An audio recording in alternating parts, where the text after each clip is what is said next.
People are seeing, a lot of new high-rise buildings and other development happening within our city. Our economy is booming in that regard. And of course, the obvious question during a drought like the one we're experiencing this year is, do we have the water to provide for all of this new growth? And even further, we've had some questions related to, is this new growth somehow, will my water supply be affected by that? So does it affect current users on the system? And I think it's a really good idea to talk about how we plan for water supply and demand. Salt Lake City has carefully planned and managed its water resources for future growth for many, many years, more than a century. There's a lot of iterative planning as well as stewardship of our water resources. And it is really important that our land use planning is integrated with water resource planning. And I think Salt Lake City does a pretty good job of that. I think long-term water supply planning is one of Salt Lake City's great strengths. We have, pretty much since Brigham Young arrived here in 1847, the city's been very proactive in making sure that it has water supplies not only for people currently here, but for future generations.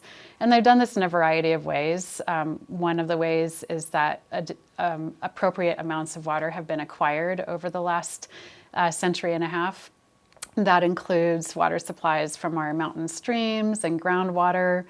It also includes investing in significant storage and becoming partners in water storage projects such as Deer Creek Reservoir, Mountain Dell Reservoir, and Little Dell Reservoir.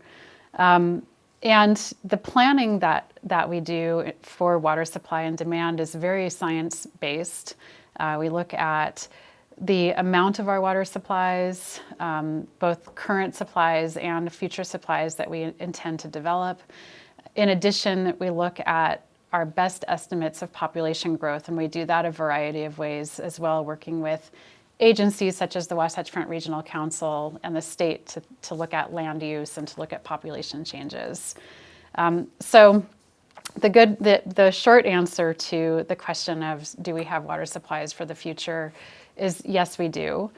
However, that comes with a caveat that based on our last round of water supply and demand planning that we completed in 2019 out to the year 2060, we take a number of factors into account. One factor that is a pretty significant one is climate change. So our last plan, we included a 15% factor for climate change that could account for either 15% loss of supply or a 15% increase in demand due to hotter temperatures or some combination of the two. We also take into consideration other redundancy factors. So we're really lucky that we have a diversity in our water supplies. Some communities might have a single source that they rely on, a single well, for instance. We have a number of sources spread out through the mountain area, the mountain streams, and as I mentioned before, our storage reservoirs. And we take into consideration redundancy. So for instance, if infrastructure came offline, if we had some kind of infrastructure failure at a treatment plant or a water quality event, say a harmful algal bloom in one of our water sources, we look into the future to see, do we have enough water supply to meet demand given those redundancy factors as well. So our water supply and demand planning is very, very conservative. We also plan for the historic dry year. And we base all of our planning on that historic dry year, even though other years might see more precipitation or more snowpack. We always plan for what we've historically seen as the worst year, and that's so that we don't overestimate our ability to meet demand through our water supplies. Our last plan did say that by 2060, we're going to need to increase conservation efforts. Salt Lake City has already done a great job in terms of conservation. Since the year 2000, we've conserved approximately 27.7%, which exceeds any of the goals that were set previously. We're going to need to conserve more, and we have plans in place to conserve more. And again, that's just to be proactive for things like climate change. And to make sure that we're not in the situation where we have disruptions in our water supplies.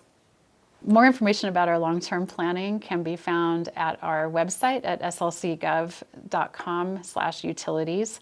We have our water conservation master plan, our water supply and demand plan, and our water shortage contingency plan all posted on that website.